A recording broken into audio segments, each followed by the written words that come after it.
Assalamualaikum friend, welcome you all to Entertainment Punch and ji I know and welcome you all to another recipe and another vlog on Entertainment Punch। और आज Entertainment Punch के ऊपर एक बहुत ज़बरदस्त ही recipe आप लोगों के साथ शेयर होने जा रही है और वो रेसिपी है जी आपके पास ब्रेड पिज़्ज़ा की।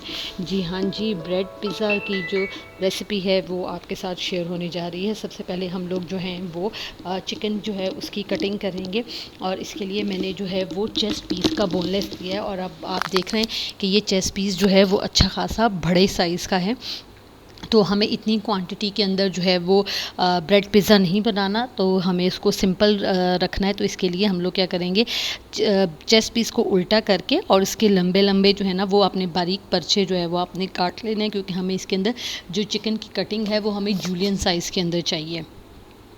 उसके बाद बाकी चिकन जो है वो हम लोग साइड पे करके और थोड़ा सा जो कहना चाहिए स्लैंट के अंदर अपनी नाइफ़ रख कर और हम लोग इसकी जो है वो लंबे लंबे स्ट्रिप्स काट लेंगे, ताकि हमें इसको बाइट करने के अंदर जो है वो आसानी हो। अच्छा, पिछले दिनों जितनी भी मैंने आपके साथ हांडीज़ की रेसिपी शेयर की थी, तो मैंने उसके अंदर जो है वो थाई का बोनलेस लिया था।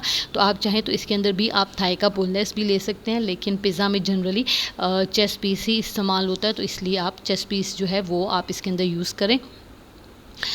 और उसके बाद जो है वो आपने सारे जितना भी आपने चिकन लेना है उसी हिसाब से आपने ब्रेड पिज़्ज़ा बनाना है, और उस हिसाब से आप इसकी जूलियन साइज़ के अंदर जो है वो आप कटिंग कर दें। और ये बड़ा सिंपल सा है ब्रेड पिज़्ज़ा। इसके अंदर आपको आपने अब जो जितना भी जो रेसिपी है वो आपके पास बहुत ही ज़्यादा सिंपल और टू द पॉइंट ये रेसिपी है। इसके अंदर कोई हार्ड एंड फास्ट इंग्रेडिएंट्स आपने नहीं यूज़ करना है। इवन चिकन की मैरिनेशन भी, अगर आप ये बच्चों के लिए बना रहे हैं तो चिकन की मैरिनेशन भी आप सिंपल रख सकते हैं। सिर्फ नमक, काली मिर्च लगाकर आप जो है वो चिकन मैरिनेट कर सकते हैं। लेकिन क्योंकि अब ये ब्रेड पिज़्ज़ा हम बना रहे हैं तो हम उसी हिसाब से इसके अंदर इसके इंग्रेडिएंट शामिल करेंगे। इसके अंदर मैंने डाली है soya sauce, chilli sauce, ketchup, chilli garlic sauce, नमक, काली मिर्च, वो चेस्टर सॉस, पेपरिका पाउडर और थोड़ा सा मैंने इसके अंदर जो है वो सिरका डाला है।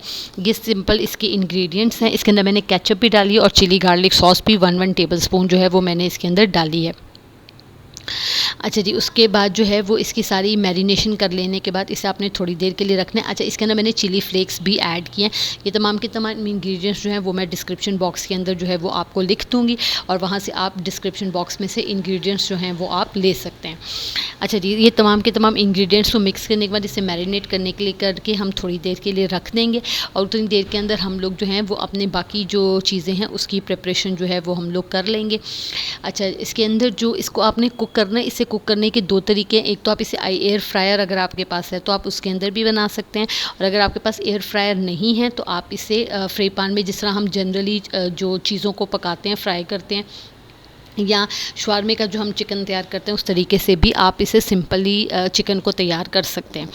अच्छा, मैं आपसे बात कर रही थी कि ये बहुत ज़्यादा सिंपल है। इसके अंदर कोई हार्ड एंड फास्ट आपको ब्रेड के लिए डो तैयार करने की ज़रूरत नहीं है, किसी भी किस्म की आपको यीस्ट इस्तेमाल करने की ज़रूरत नहीं है। हाँ, इसके अंदर एक चीज़ हो सकती है, मैंने इसके अंदर जो है वो ब्रेड जो बर्गर बन हैं वो इस्तेमाल किए हैं। ठीक है, आपके पास अगर जिस तरह जिन लोगों के घर के पास कारफोर है या अल फतेह है, जिन लोगों के पास, इवन जिन लोगों के घर के पास इम्तियाज़ सुपर स्टोर है, वो लोग बर्गर पे बनाने की बजाय ब्रेड लोफ के ऊपर जो है वो बना सकते हैं। ठीक है जी, इस तरह आपने इसे पका के और आपने इस तरह जब ये ड्राई हो जाएगा सारा, तो इस तरीके से आपने इसे चम्मच से जो है वो क्रश कर लेना है, तो आपका परफेक्ट चिकन तैयार है। अब हम आ जाते हैं जी ड्रेसिंग के ऊपर। अच्छा, जैसा मैं बता रही थी कि मेरे एरिया में क्योंकि ब्रेड लोफ अवेलेबल नहीं थी, इसलिए मैंने बर्गर जो आपके डॉन के आम जो बर्गर आते हैं बनाते हैं, मैंने वो लिए थे। तो इसलिए मैंने आपसे कहा ये आप ब्रेड के ऊपर भी तैयार कर सकते हैं या बर्गर के ऊपर भी तैयार कर सकते हैं। और ये आप एक्चुअली ये रेसिपी जो है ये ब्रेड लोफ की है। एक्चुअली जिस एरिया में मैं रहती हूँ वहाँ पे ब्रेड लोफ अवेलेबल नहीं होता है, इसके लिए मुझे गुलबर्ग या डिफेंस साइड के ऊपर जाना पड़ता है, तो इसलिए मुझे फिर इसको इसी चीज़ के अंदर जो है वो बनाना पड़ा। अच्छा जी, उसके बाद आपने इसके अंदर प्याज काट लेने हैं। इसके लिए हमें चेडर और मोज़रेला चीज़ चाहिए होगी, और उसके बाद हमें इसके अंदर जो है वो पार्सले चाहिए होगा। ठीक है, जो आपने बर्गर के ऊपर जो है वो आपने लगाना है। अच्छा, इसके अंदर ना एक छोटा सा क्लिप जो है वो मिस हो गया है, वो मैं आपको वर्बली बता देती हूँ। आपने करना क्या है कि आपने अपनी ओवन की जो ट्रे है उसके ऊपर आपने ऑयल या बटर जो भी अवेलेबल है, बटर लगा लें तो ज़्यादा अच्छा क्रिस्पी हो जाएगा नीचे से आपका। आपने ट्रे के ऊपर बर्गर रखने हैं, उसके ऊपर आपने लगानी है पिज़्ज़ा सॉस। पिज़्ज़ा सॉस लगाने के बाद आपने इसके ऊपर रखनी है जी चीज़। चीज़ के ऊपर आपने रखने हैं अनियंस, और अनियंस रखने के बाद आपने इसे अप्रॉक्सीमेटली 10 मिनट के लिए 180 डिग्री टेम्परेचर के ऊपर जो है वो ओवन के अंदर रखना है, दोनों ग्रिल्स ऑन करके, ठीक है। उसके बाद आपने इस जब अच्छी तरीके से पूरी की पूरी चीज़ मेल्ट हो जाएगी, फिर आप इसे बाहर निकालेंगे। इसके ऊपर आपने चिकन रखना है, उसके ऊपर बाकी की आपने चीज़ डालनी है। ऊपर आपने अगर पेपरिका डालना है या आपने चिली फ्लेक्स डालने हैं या आपने इसके ऊपर पार्सले डालना है, जो भी आपने इसके ऊपर डालना है वो आप डालें। और डालने के बाद इसे आपने दोबारा से 15 मिनट के लिए 180 डिग्री के टेम्परेचर के ऊपर आपने ओवन के अंदर रख देना और इतनी देर बेक करना है जब तक कि चीज़ के ऊपर ब्राउन गोल्डन सा कलर नहीं आ जाता है, ठीक है। इस तरीके से ये देखिए इक्वली आपने ब्रेड के ऊपर सारा आपने वो लगाया, पिज़्ज़ा सॉस लगानी है। और पिज़्ज़ा सॉस लगाने के बाद इसके ऊपर अब हम डालेंगे चीज़, और चीज़ डालने के बाद अनियन, और अनियन डालने के बाद पार्सले, और उसके बाद हम इसे ओवन में बेक करने के लिए रखेंगे, ठीक है। ये शेप आ जाएगी जब आप इसको ओवन के अंदर बेक करेंगे, ठीक है। अब इस सिचुएशन के अंदर अब हम इसके ऊपर जो है ये रखने से पहले की है, और जो पहले आपके पास इमेज आया वो रखने के बाद की, ये वाली, ये रखने के बाद किया। इसकी छोटा सा एक जो क्लिप थी की वीडियो थी वो मुझसे मिस हो गई, वो मैं कैमरा ऑन करना भूल गई थी।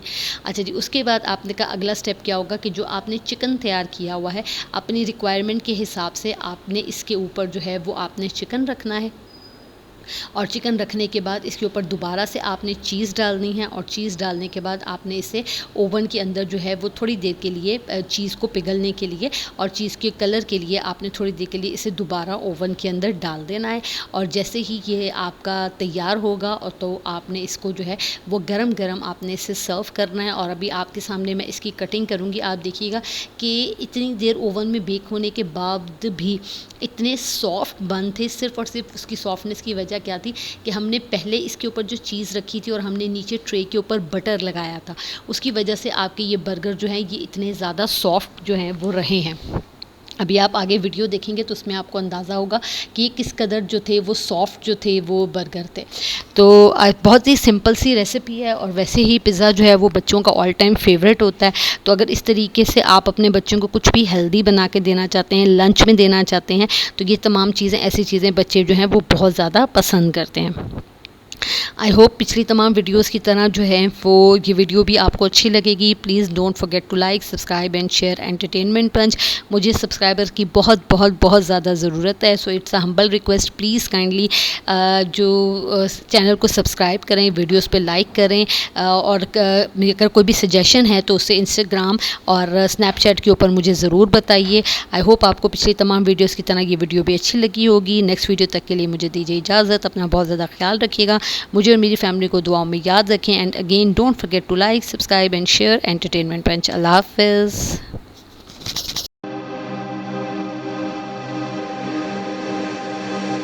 दिल लगी कि तेरे दिल को दिल लगी न लगे, दिल लगी कि तेरे दिल